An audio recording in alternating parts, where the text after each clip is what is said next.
G'day everyone and welcome back to Baggers Unfiltered 26. I'm your host Henry and you are.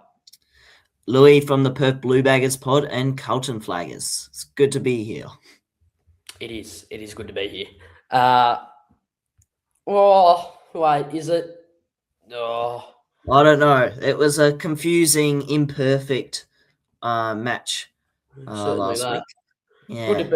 Good to be at another win. So 2-0 when I go to games this year. So, although that's against Richmond and Essendon, but anyway, that's all right. Yeah, look, scrappy, Yes. crap.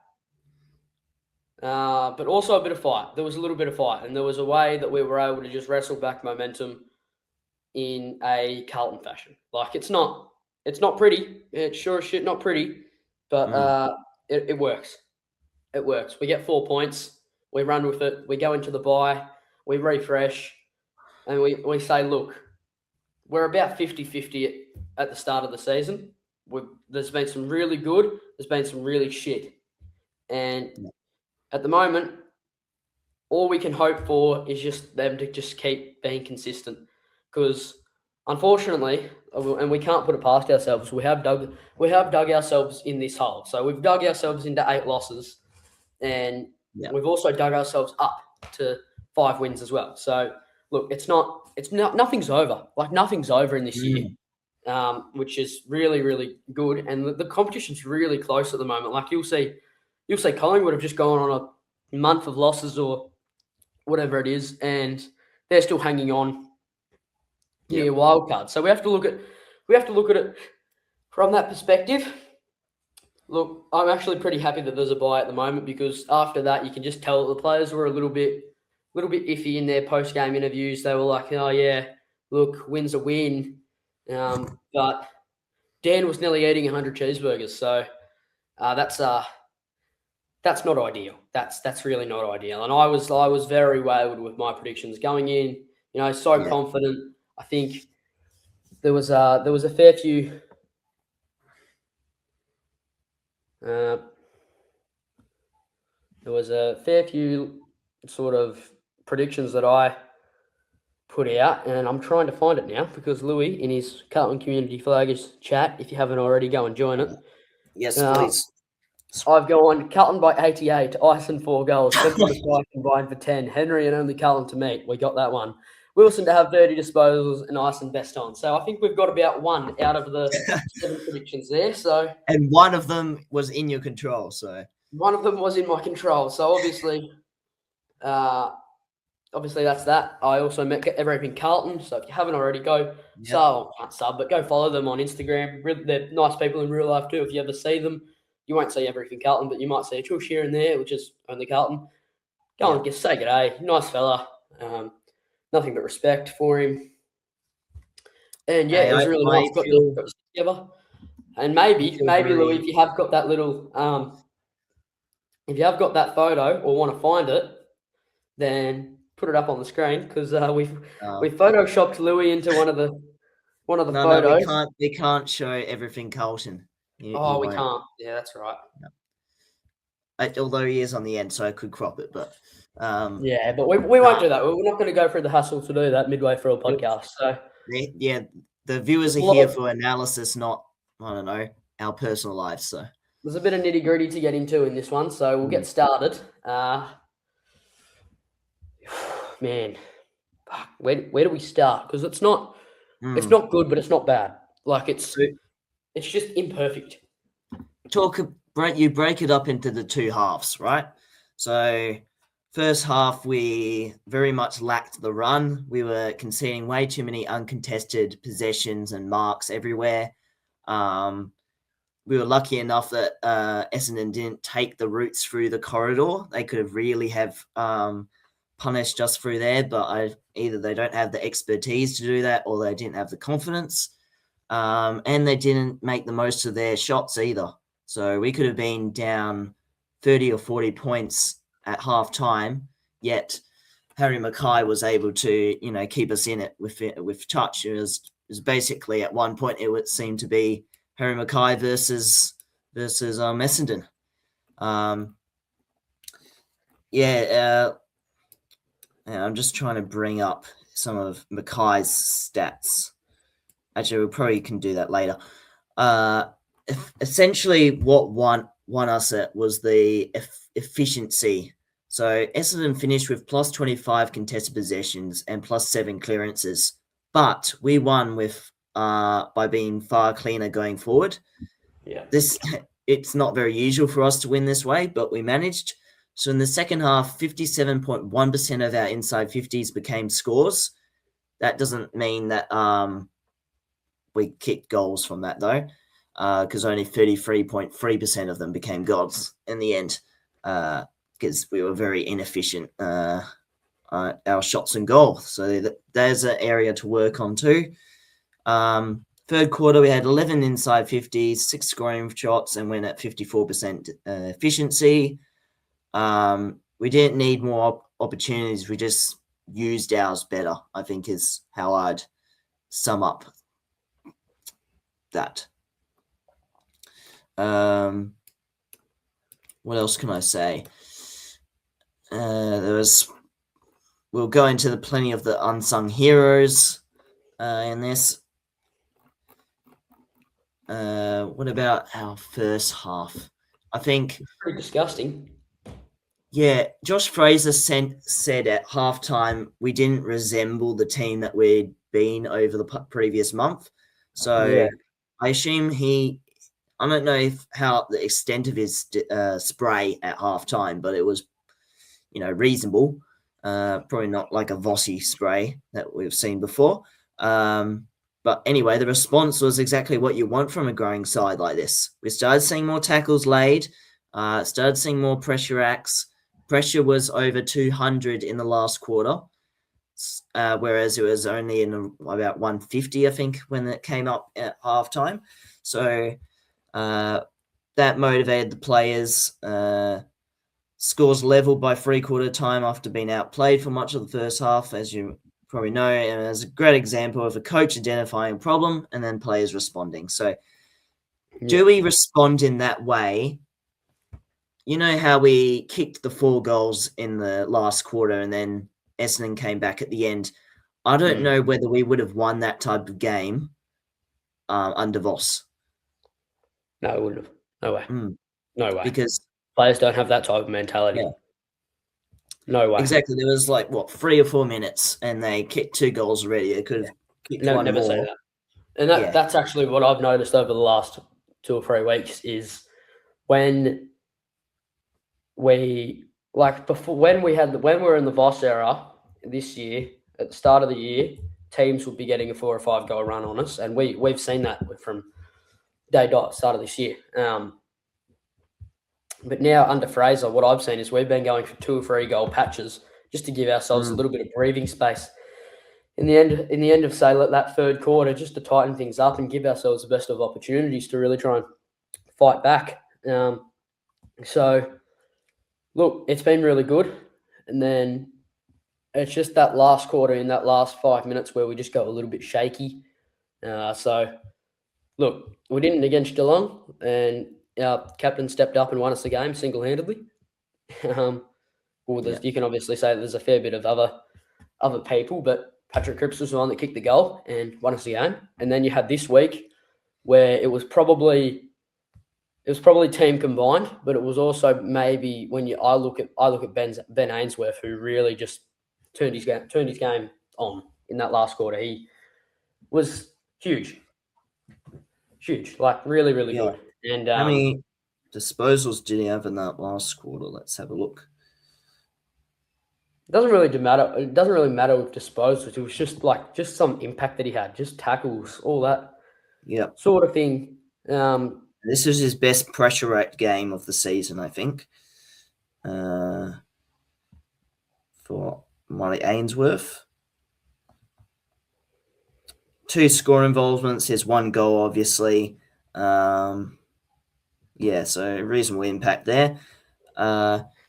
I think for me, the biggest difference was just the belief in this team that they could do it. So we didn't play our best football, didn't dominate the contest at all. We weren't the better side for long periods, yet we still won. So that's what stands out to me. The last month, I think, is becoming less about game style and more about mentality.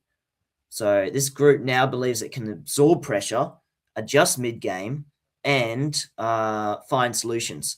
So 4 straight wins, not perfect, but an important step forward nonetheless.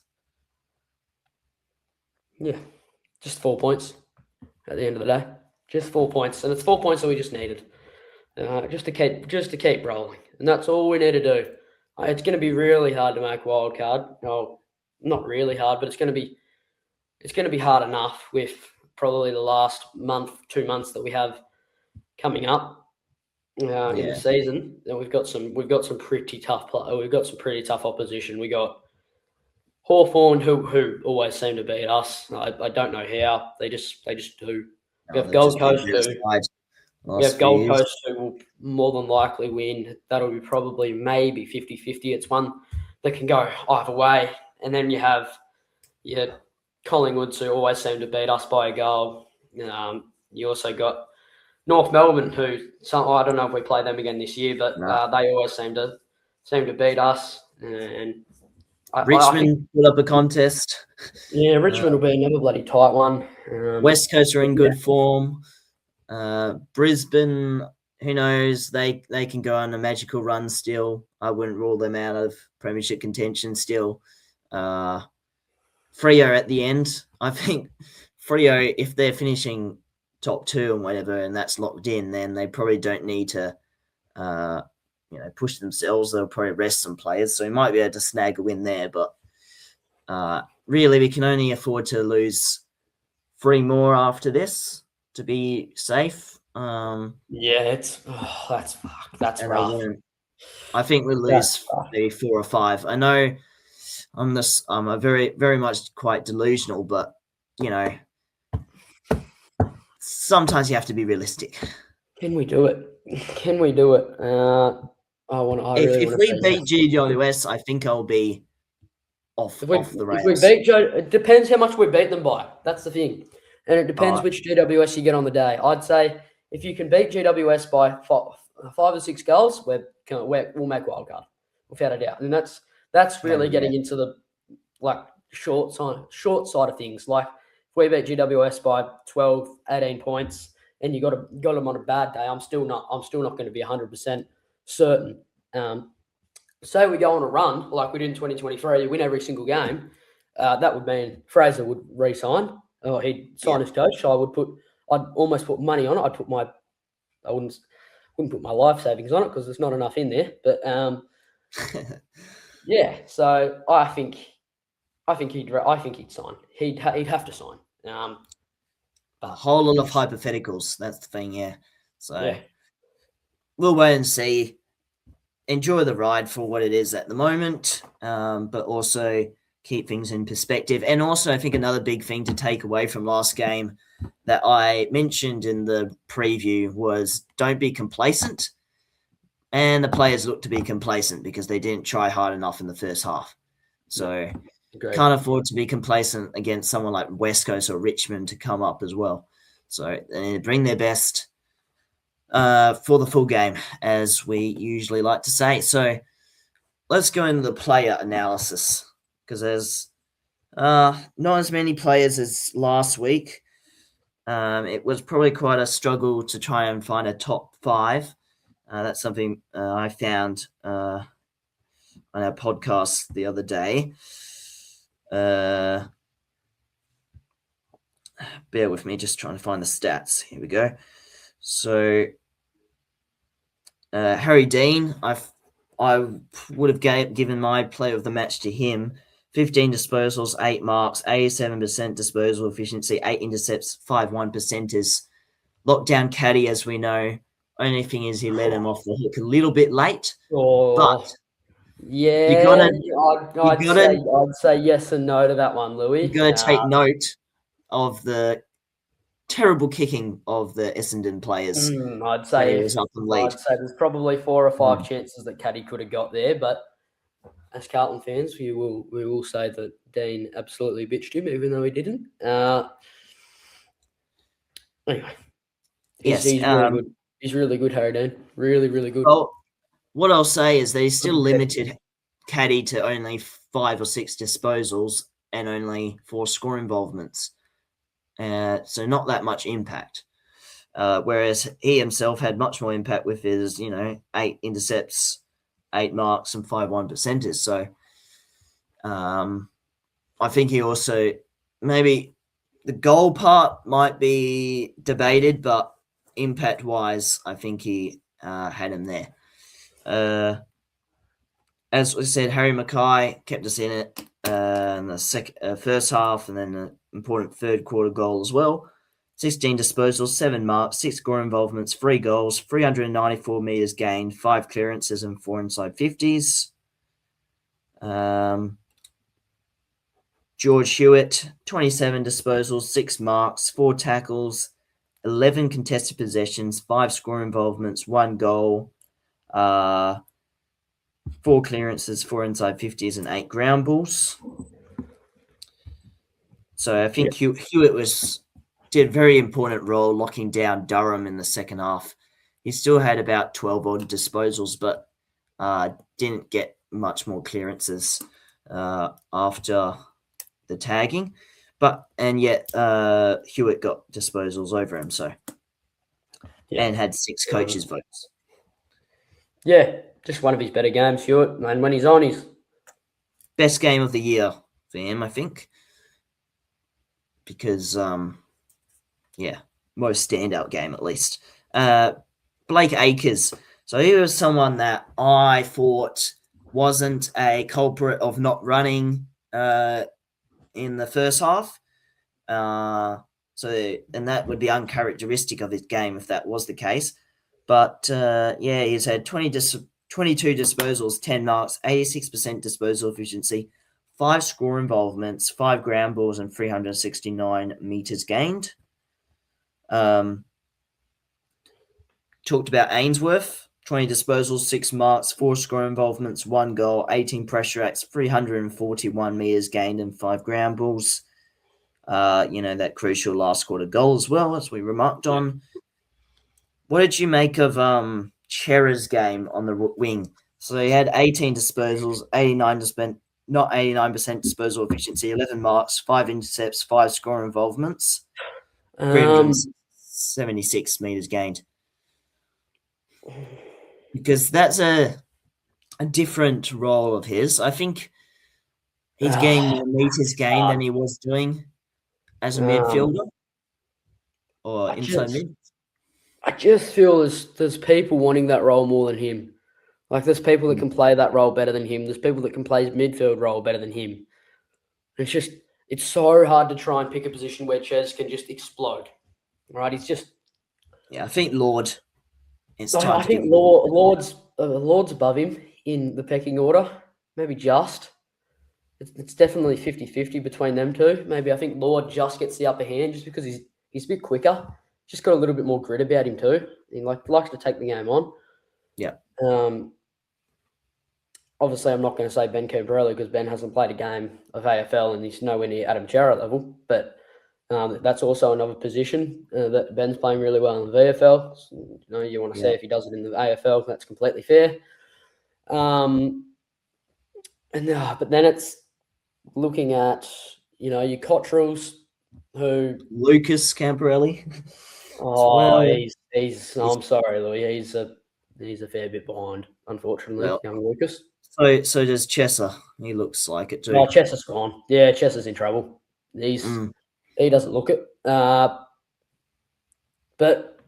I really feel like we could see Cottrell. We could see Cottrell maybe take that role just because he played it so well in 2024. And I'd just love to see him run up and down that wing and kick a few goals like he did in that 2023 final against Sydney. He was just explosive. And in that Brisbane prelim as well, you just remember it. I can just remember Cotters for that when he's not injury ridden. He's actually really good. So you never know. Like you don't know with these type of things. Because, if Chera gets injured, all of a sudden he's going to have to fight his way back because there's a lot of people that want his position. So Yeah, it's a tough one with Ches, but I would say he needs a couple weeks in the VFL. I'm only just saying that too. No, fair. You know what is annoying? The VFL's decided to give us a bye when the AFL team has a bye as well. Oh, great. Like, Of course they have. seriously, it's no help. They get way too many buys. But anyway, next player of note, Nick Newman, 23 disposals, 6 marks, 87% disposal efficiency, 16 pressure acts, 417 meters gain, and 4 rebound 50s. Another consistent game from him. Nick Haynes, so his first half was a bit sloppy, dropped a few marks here and there, but in the second half of 40, he gained a bit of a composure, 17 disposals, 8 marks, 88% disposal efficiency, 5 intercepts, 4 rebound 50s, and 7 1%ers. Kemp, 11 disposals, 7 marks, 6 score involvements, 2 goal assists, and 2 goals. I think a bit of an underrated game for him. So 2 goal assists was good to see. Cowan, so he only had the 13 disposals, but still had quite a lot of impact. 6 marks, 6 intercepts, 6 rebound 50s, and 4 1%ers. And that's all of the players of note for that week. Yeah. Did you say Taylor Byrne? No. He only had the 2 goals. Not a whole lot of impact, but a bit of pressure here and there, which was good to see. Just good to see him take his moment in the last. Yeah. That was nice. That was nice to see. And a lot of boys got around him too. So, yes. yeah, I mean, hopefully. All of those 4 goals in that last quarter showed real composure in front. We were. We really Kemp's were. brilliant goal around the corner. You had Byrne, sorting stuff out. Will Hayward as well. That's beautiful. That is awesome from Will Hayward. And I tell you what, he's putting together 5 weeks. He's putting together maybe behind Patrick Cripps in the best 5 weeks of footy we've seen this year from a player. He looks it. He just looks it. He looks like he's there. The package has arrived. He looks it. He's at Carlton. He wants to be at Carlton, and you can just tell. You can tell by the way he's playing. And Cripps did not have his best week, but I'm sure he'll be able to regain some form after the bye. Probably got a bit. Everyone's probably getting a bit tired before it too. Who knows? But yeah, I think that's everything I have to say for the review.